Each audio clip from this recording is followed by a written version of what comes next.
Up right now with President Trump headed to Wisconsin today as part of his push to expand apprenticeship programs to help the so-called skills gap close. The president is set to visit Waukesha County Technical College with his daughter Ivanka and Wisconsin Governor Scott Walker. Here's what Ivanka had to say about the White House's push to bring skills training to the forefront yesterday when she appeared on Fox and Friends.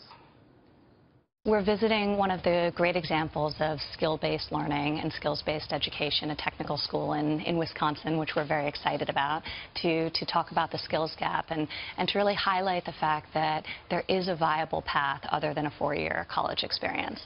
There are 6 million available American jobs. So we're constantly hearing from CEOs that they have job openings, but they don't have workers with the skill set they need to fill those jobs.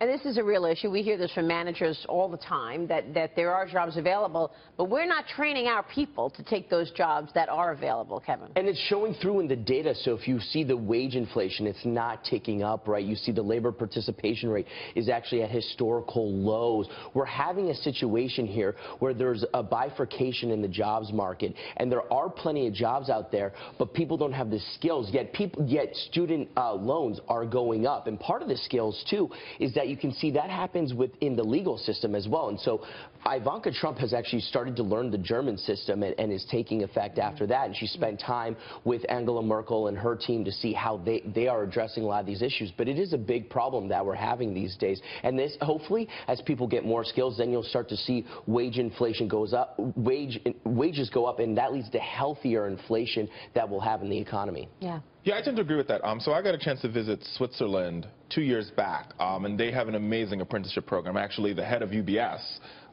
was an apprentice who started out as a teller and worked his way all the way up to be the head of UBS, now managing a couple $1 trillion in assets. Oh, God. And he was here in New York a couple weeks ago speaking, and got a chance to meet him then. And he talks about the importance of this apprenticeship program. Now, what has to happen in the Switzerland model, what they have is the corporations put in 60%, the government, the state, or like the federal government, puts in 30%, and then the local government or the cantons put in 10%.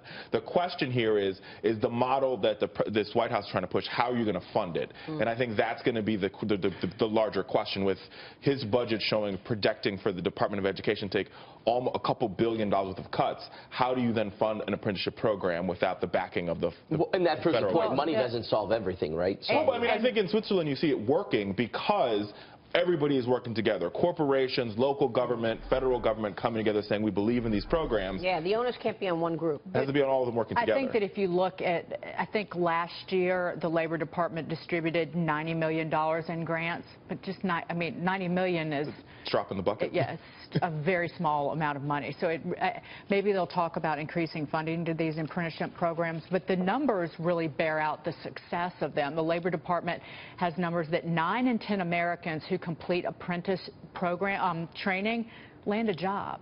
Oh, yeah. 9 out of 10, so 90%, and the average starting salary is $60,000 a year. But we can't do this just in the higher education. It has to start below, especially when it comes to financial literacy, economics. We need to prepare students in middle school, high school, and start going in that direction. So it's nice that we're talking about this when it comes to technical colleges, post-high school, but this goes back to the entire situation when it comes to, local government, state government. Yeah. So I think that's something we need to address, especially because they're trying to expand the industries, because currently of the apprenticeship programs in the U.S., almost half are in construction, 20% or 1/5 are in manufacturing. So they're really trying to expand it to other industries. And the magic of the Swiss program is that you start at 15 in the apprenticeship, right? And so you're at work half the time, and the other half the time you're engaging in some sort of education. So there has to be an education component to it, where you're also not burdening down these students with debt. If you're in the banking apprenticeship program and you graduate with $60,000 in debt, you don't solve the problem. And then real quick, the states are starting to go in this direction, coming up with education savings accounts. We see Arizona's actually taking the forefront, where parents can actually direct